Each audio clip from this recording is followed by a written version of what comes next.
সুন্দরবনে মেঘস্রোতে জোড়া তাণ্ডব, কাঁপছে নদী পার। সুন্দরবনের বিস্তীর্ণ এলাকায় সকাল থেকে আকাশ মেঘে ঢাকা। এখনো পর্যন্ত বৃষ্টি দেখা না মিললেও দমকা হাওয়া বইছে ভোর থেকে। নদী তীরবর্তী এলাকাগুলিতে ধীরে ধীরে বাড়ছে উদ্বেগ। বিশেষত ঝড়খালি ও সংলগ্ন নদী পাড়ের অঞ্চলগুলিতে নদীর জলস্রোতের গতি বেড়ে গেছে। নদীতে উঠেছে চোখে পড়ার মতো ঢেউ। ভাটার সময়ে এমন জলস্রোত এবং ঢেউ স্থানীয় বাসিন্দাদের আশঙ্কা বাড়াচ্ছে। এরই মধ্যে সতর্ক হয়েছেন স্থানীয় মৎস্যজীবীরা।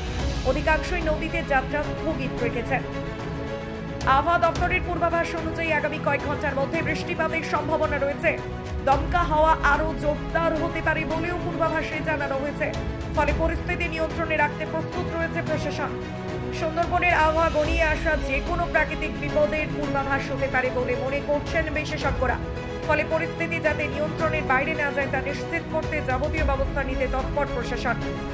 বোট নিয়ে আমরা নেমেছি নদীতে। আমাদের এখানে কোনো ঝড় যেভাবে আসার কথা ছিল বা ঝড়ের যে নামটা দিয়েছিল সেইভাবে আমাদের এখানে কোনো ঝড়ঝাপটাই হয়নি।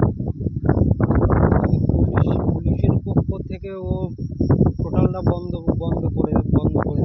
করে রাখা আছে। এখন আমরা নেমেছেন, পুলিশ না, আমরা এখন ফরেস্টের ডিউটিতে আছি। দক্ষিণ চব্বিশ পরগনা থেকে রবীন দাসের রিপোর্ট, খবর বাংলা।